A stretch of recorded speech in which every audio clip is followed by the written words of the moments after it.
Sitharaman serial October 11 நாளைக்கான எபிசோடில் என்ன நடக்கலாம்ங்கிறத ரிவ்யூவாக பார்க்கலாங்க. அர்ச்சனா மகா ரெண்டு பேரும் சேர்ந்து சீதா கிட்ட பேசிகிட்டு இருக்காங்க. அதான் லோன் கொடுக்கறத கொடுக்காம நிறுத்திட்டோம்ல, நம்ம போகலாம். இவளுக்கெல்லாம் சோத்துக்கு அம்மா தாயன் பிச்சை எடுக்கும்போது தெரியும் பணத்தோட அருமை. அப்போ நம்ம காலில் விழுவாங்க. ஏய் தள்ளி நில்லு, எல்லாத்துலேயும் நந்தி மாதிரி நடுவில் வந்து நின்றுட்டு நீ வா மகா அப்படின்னு அர்ச்சனா சொல்லிட்டு இருக்க. கரெக்டாக ராம் வந்துடுறாங்க. சீதாவும் ராமா பார்த்ததும் ஹாப்பி ஆயிடுறாங்க. இன்னொரு பக்கம் மகா அர்ச்சனா ரெண்டு பேரும் அப்படியே ஷாக் ஆகி நிற்கிறாங்க. ராம் பக்கத்தில் வந்ததும், பாஸ் நீங்கள் எப்போ வந்தீங்க அப்படின்னு சீதா கேட்க, ராம் நீ நினைக்கிற மாதிரி அது இதுன்னு சொல்லி மகா ரொம்பவே தடுமாறி, அதுக்கப்புறம் கம்பெனி விஷயமா அப்படின்னு மகா ஆரம்பிக்கவும் ராம் அப்படியே அவங்கள ஸ்டாப் பண்ணி, இங்கே கெடுத்ததும் இல்லாமல் இந்தியாவில் எந்த பேங்க்லேயும் லோன் கிடைக்க விட மாட்டேன்னு சொன்னீங்களே சித்தி, அப்போவே நான் இங்கே வந்துட்டேன். சின்ன வயசுலேருந்தே நான் உங்களை சித்தின்னு தான் கூப்பிட்றேன். ஆனால் மனசுக்குள்ளே நான் உங்களை தெய்வமாக தான் நினச்சிட்ருக்கேன். ஆனால் நிஜத்தில் நீங்கள் எனக்கு சித்தியாக கூட இல்லைங்கிறது இப்போ தான் எனக்கு புரிஞ்சுது. ஆனால் இந்த நிமிஷம் வரைக்கும் நான் உங்களை தெய்வமாக தான் நினைக்கிறேன். என்னை கொன்னா கூட நான் மாற மாட்டேன். எனக்கு மாறவும் தெரியாது. என்னை மாற்றிடாதீங்க சித்தி. நான் உங்களுக்கு போட்டியாக வருவேங்கிறதுக்கு நான் காரணமாக இருந்தால் நீங்கள் என்னை மன்னிச்சிருங்க அப்படின்னு மகா கிட்ட சொல்லிட்டு சீதா வா அப்படின்னு சொல்லிட்டு சீதாவோட கையை பிடிச்சி ராம் கூட்டிகிட்டு போயிடுறாங்க அங்கேருந்து. மாமா வாங்க உள்ள ஆட்டோவில் இருங்க வாங்க அப்படின்னு ராம் சொல்லவும், ஏன் உள்ளே என்னாச்சு? அந்த மேனேஜர் மறுபடியும் ஏதாவது ஏடாகுடமாக பேசினானான்னு துரை கேட்க, அவர் என்ன சொல்லுவார், சொல்லி கொடுத்ததை சொல்லியிருக்காரு அப்படின்னு ராம் சொல்லவும், இவருக்கு யார் என்ன சொல்லி கொடுத்தான்னு துரை கேட்க, மகா சித்தியும் அர்ச்சனா சித்தியும் உள்ளதாக இருக்காங்க அப்படின்னு சொல்லவும், மகாவா இங்கேயா?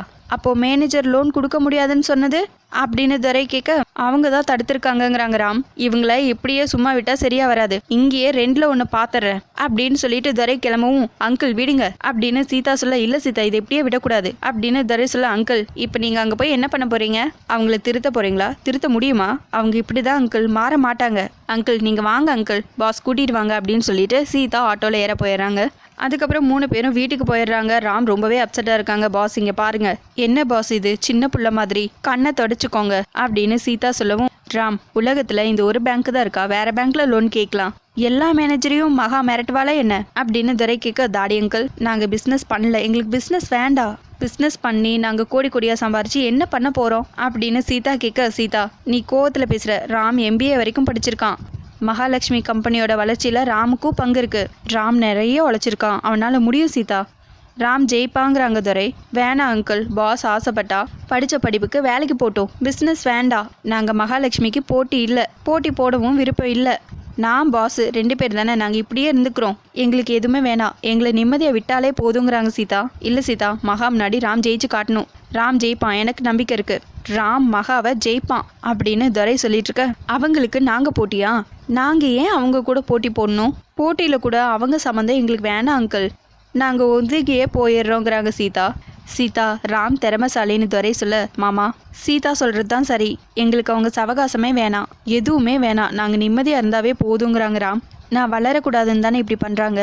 சித்தி சந்தோஷமாக இருக்கட்டும், என்னால் அவங்க சந்தோஷம் பறிப்போக வேணாம், அவங்க சந்தோஷமாக இருக்கட்டும்ங்கிறாங்க ராம். எங்களை கண்டாலே அவங்களுக்கு பிடிக்கல அங்கிள், எங்களுக்கு எதுவும் வேணாம், இப்படியே இருந்துட்டு போயிடும், அவங்க கண்ணை உறுத்தாமல் நாங்கள் இப்படியே இருந்துட்டு போயிடுறோன்னு சீதா சீதா அழாத அப்படின்னு ராம் சொல்ல, சரி பாஸ் நான் அழமாட்டேன், நீங்களும் அழாதீங்கிறாங்க சீதா.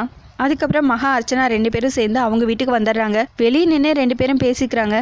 அக்கா துரை அண்ணா பேங்க்ல நடந்ததை சேது கிட்ட சொல்லிடுவாரு, அதுக்கு முன்னால நாம சொல்லணுங்கிறாங்க மகா. என்ன சொல்லணுமா?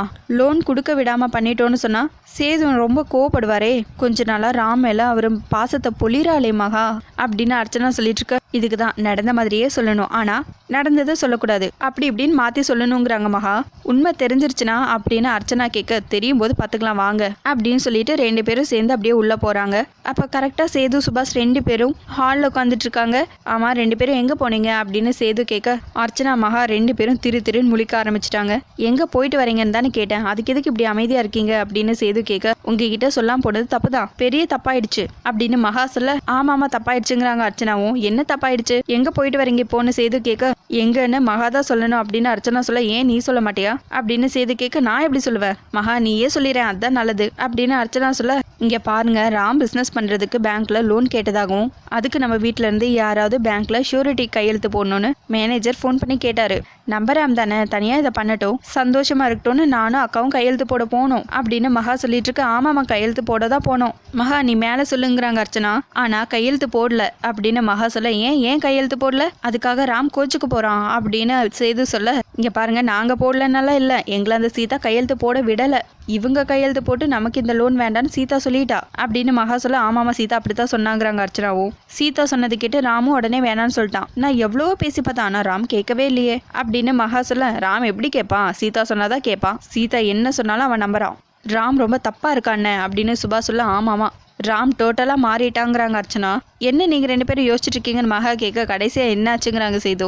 லோன் கிடைக்காதா அப்படின்னு கேட்க, லோன் கிடைக்காதுன்னு இல்லை, அவங்க வேணான்னு சொல்லிட்டு போயிட்டாங்க அப்படின்னு மகா சொல்ல, ராமுக்கு தெரியாமல் நீங்கள் கையெழுத்து போட்டிருக்கலாம்ல அப்படின்னு சேது கேட்க, ஆக்சுவலாக ராமுக்கு தெரியாமல் நான் கையெழுத்து போட தான் போனோம் இல்லக்கா அப்படின்னு மகா கேட்க, ஆமாமா அப்புறம் என்னாச்சு மகா சொல்லு அப்படிங்கிறாங்க அர்ச்சனா. நாங்கள் மேனேஜர்கிட்ட பேசிட்டு இருக்கும்போது உடனே ராமு சீதா வந்துட்டாங்க அப்படின்னு சொல்ல, சீதா கிட்ட பேசுனீங்களா அப்படின்னு சுபாஷ் கேட்க, ராம் ஆசைப்பட்டா அதை நிறைவேற்ற வேண்டியது எங்க கடமை. ராம் தனியா பிசினஸ் பண்ண ஆசைப்படுறான், அவனை கெடுக்காத, நாங்க பண உதவி பண்ணல, வெறும் ஆஃப்டர் ஆல் கையெழுத்து தானே போடுறோம் அப்படின்னு சீதா கிட்ட எவ்வளவோ கெஞ்சி பார்த்தோம் அப்படின்னு மகா சொல்ல, ஆனா அந்த சீதா கேட்கவே இல்லையே, உங்களோட எந்த உதவியும் எங்களுக்கு தேவையில்லைன்னு சொல்லிட்டா அப்படின்னு அர்ச்சனா சொல்லிட்டு அப்படியே ராம் கைய பிடிச்சி இழுத்துட்டு அப்படியே ஓடிட்டா அப்படின்னு மகா சொல்ல, என்ன திமிரு பாத்தீங்களான்னு அப்படின்னு சுபாஷ் சொல்ல,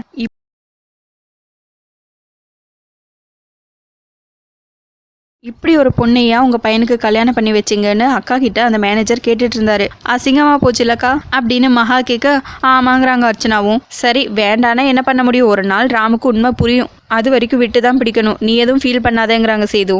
சொல்லிட்டு சேது சுபாஷ் 2 பேரும் அங்கேருந்து கிளம்பிடுறாங்க.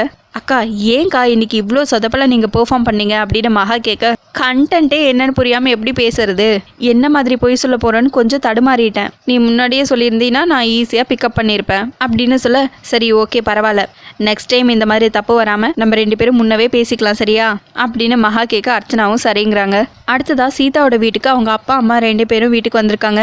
என்னங்க இந்த இடத்துலயா சீதாவும் மாப்பிள்ளையும் இருக்காங்க அப்படின்னு கேட்க, இந்த இடத்துல கிடையாது, இதோ இதுதான் அவங்க தங்கி இருக்கிற வீடு அப்படின்னு சீதாவோட அப்பா சொல்ல, எப்படிங்க மாப்பிள்ளை எப்படிங்க இங்கங்கிறாங்க சீதாவோட அம்மா. சீதா வருவாள்ல அவகிட்டயே கேளுங்கிறாங்க சீதாவோட அப்பா. 2 பேரும் வாசல்லையே நின்றுக்கிட்டு சீதாவை கூப்பிட சீதா வெளியே ஓடி வராங்க. என்னம்மா இதெல்லாம் அப்படின்னு சீதாவோட அம்மா கேட்கவும், நீங்க உள்ள வாங்க அப்படின்னு சொல்லிட்டு அவங்க அப்பா அம்மாவை உள்ள கூட்டிட்டு போறாங்க. அம்மா உட்காருங்க அப்படின்னு சொல்லி சேரெல்லாம் எடுத்து போடவும், ஏய் உட்காரதெல்லாம் இருக்கட்டும்டி, இப்படி ஒரு வீட்லயா நீங்க இருக்கீங்க, இப்படி ஒரு வீட்டில் ஏண்டி இருக்க, உன் கூட சேர்த்து மாப்பிள்ளைய ஏண்டி கஷ்டப்படுத்துற, நாங்கெல்லாம் இருக்கோம்ல அப்புறம் ஏண்டி இப்படி பண்ணிட்டு இருக்க, மாப்பிள்ளை எப்படி வளர்ந்தவர், அரண்மனை மாதிரி இருந்த வீட்டில் இருந்தவரை இப்படி கொண்டு வந்து வச்சிருக்கே, எப்படி உனக்கு மனசு வந்துச்சு அப்படின்னு சீதா அம்மா கேட்க, அம்மா நாங்கள் இங்கே நல்லாதாம்மா இருக்கோங்கிறாங்க சீதா. பேசாத, பேசவே பேசாத, என்ன மாப்பிள்ளை நீங்களாவது ஒரு வார்த்தை சொல்லக்கூடாதா, எதுக்கு இவ பேச்சு கேட்டு நீங்க இப்படி இருக்கீங்க அப்படின்னு ராம பார்த்து கேட்டுட்டு இருக்க, அம்மா நீ கொஞ்சம் பொறுமையா இருங்கிறாங்க சீதாவோடப்பா. ஏங்க உங்களுக்கு எங்கெங்க போச்சு, உங்களுக்கு ஏதாவது இருக்கா இல்லையா, மகளும் மருமகனும் இப்படி ஒரு வீட்டில் இருக்கிறத பார்த்துட்டு நீங்கள் எப்படிங்க நிம்மதியாக தூங்குனீங்க சொல்லுங்க அப்படின்னு சீதா அப்பாவை பார்த்து கேட்க, நான் என்ன பண்ணேன், நான் அப்பவே சீதாக்கும் மாப்பிள்ளைக்கும் அவ்வளவோ எடுத்து சொன்னேன், கேட்டா தானே நான் இங்கே தான் இருப்பேன்னு சீதா அடம்பிடிச்சா அப்படின்னு சொல்லிட்டு இருக்க, நீங்கள் பேசாதீங்க, அவ சொன்னா என்னங்க நீங்கள் விட்டுட்டு வந்துடுவீங்களா, இதுக்கா பெத்து வளர்த்தோம், இதை பார்க்கவா என்ன கூட்டிகிட்டு வந்தீங்க அப்படின்னு சீதாவோட அம்மா பயங்கரமாக அழ ஆரம்பிச்சிடுறாங்க. உடனே சீதா அம்மாமா அழாதம்மா அப்படின்னு சொல்லிட்டு இருக்க, இங்கே பாரு நீ பேசுனதெல்லாம் போதும், என்ன எடுக்கணுமோ அதெல்லாம் எடுத்துட்டு வா போலாங்கிறாங்க சீதாவோட அம்மா. நாங்கள் இங்கே தான் இருக்கணுங்கிறாங்க சீதா, நான் சொல்கிறத முதல்ல செய், மாப்பிள்ளை நீங்கள் கிளம்புங்க, எதுக்கு இங்கே நிற்கிறீங்க அப்படின்னு சீதாவோட அம்மா சொல்லிட்டு இருக்க, இல்லை சீதா இங்கே இருக்கிறது தான் அப்படின்னு ராம ஆரம்பிக்கவும், டே போதுண்டா, எதுக்கு இங்கே இருக்கணும், எதுக்காக இங்கே இருக்கணும், பேங்க்கில் லோன் வாங்க எல்லா ஏற்பாடையும் பண்ணியாச்சு, ஆனால் கடைசி நேரத்தில் மகாவும் அர்ச்சனாவும் மேனேஜரை பார்த்து இப்படியோ லோன் கொடுக்க விடாமல் பண்ணிட்டாங்க, இதுக்கு மேலே நீங்கள் எதுக்கு சென்னையில் இருக்கணும் அப்படின்னு துரை சொல்லிட்டு இருக்க, அவள் மனுஷியே இல்லைங்க, அவள் ராட்சசி, அவள் இருக்கிற ஊரில் நீங்கள் இருக்க வேணாம் கிளம்புங்கிறாங்க சீதாவோட அம்மா. இல்லைம்மா அப்படின்னு சீதா சொல்ல, இப்போ நீ வரப்போறியா இல்லையாங்கிறாங்க சீதாவோட அம்மா. சீதா உங்கள் அம்மா சொல்கிறது கேளு, இப்போ நீ இங்கே வரல உங்கள் அம்மா அழுது என்ன கொன்றுவா, கிளம்பு மாமா மாப்பிள்ள சொல்லுங்க அப்படின்னு சீதாவோட அப்பா சொல்லவும், சீதா நம்ம ஊருக்கே போயிடலாங்கிறாங்க ராம், எங்கள் வீட்டு ஆளுங்களை எனக்கு பார்க்கவே பிடிக்கல, அவங்கள பார்த்தா என்னால் கோவத்தை கண்ட்ரோல் பண்ணவே முடியாது அப்படின்னு ராம் சொல்லிட்டு இருக்க, என்னாலேயே தாங்கிக்க முடியல, ராம் எப்படி தாங்கிப்பான் அப்படின்னு துரை கேட்க, அவங்க சொல்கிறதா சரி, இங்கே எதுக்கு சீதா இருக்கணும் அப்படின்னு ராம் கேட்க, பாஸ் உங்களை ஏமாற்றி நான் கூட்டிகிட்டு போனதாக தான் சொல்லுவாங்க அப்படின்னு சீதா சொல்ல, யார் சொல்லுவாங்க, யார் எது சொல்லுவாங்க, யார்கிட்ட வேணாலும் சொல்லட்டும், அந்த மகாவை பற்றி யாருக்கும் எதுவும் தெரியாதா என்ன அப்படின்னு சீதாவோட அப்பா சொல்லிட்டு இருக்க, அப்பா நான் என்ன சொல்ல வரேன்னு கொஞ்சம் கேளுங்கப்பாங்கிறாங்க சீதா. ஏங்க இவ விட்டா பேசிட்டே தான் இருப்பா, மாப்பிள்ள நீங்கள் எடுக்க வேண்டியதெல்லாம் எடுங்க, கிளம்பலாம் அப்படின்னு சீதாவோட அம்மா சொல்லவும் ராமும் சரிங்கிறாங்க. அதுக்கப்புறம் சீதாவும் அந்த தையல் மிஷினையும் எடுத்துகிட்டு போகணுங்கிறாங்க. சீதாவோட அப்பா சரிங்கிறாங்க. அதுக்கப்புறம் துரை, ராம் கொஞ்ச நாளைக்கு நடந்தது எதை பற்றியும் யோசிக்காம நிம்மதியாக இருங்க, அது போதுங்கிறாங்க துரை.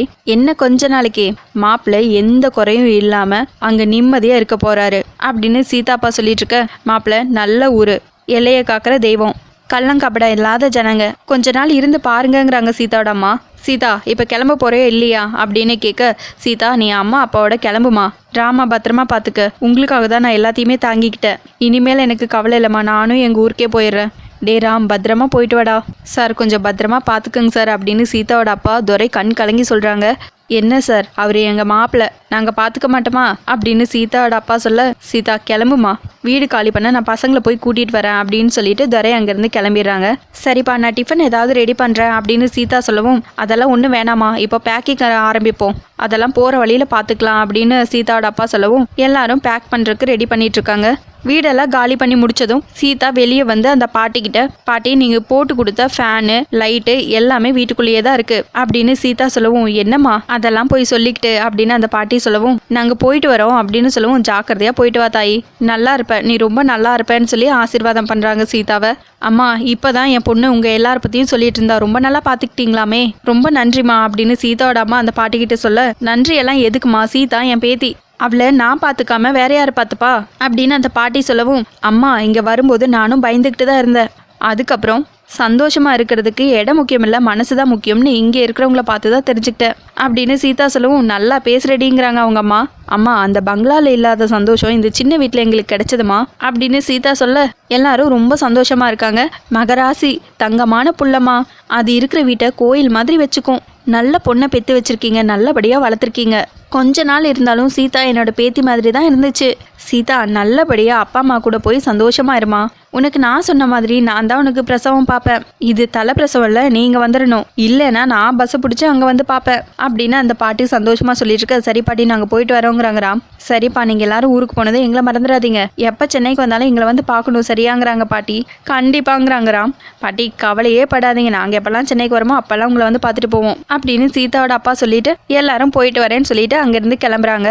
அதோட எபிசோடு முடிச்சிருக்காங்க. உங்களுக்கு இந்த வீடியோ பிடிச்சிருந்தா லைக் அண்ட் சப்ஸ்கிரைப் பண்ணி நம்ம சேனலை சப்போர்ட் பண்ணுங்கள். தேங்க்யூ.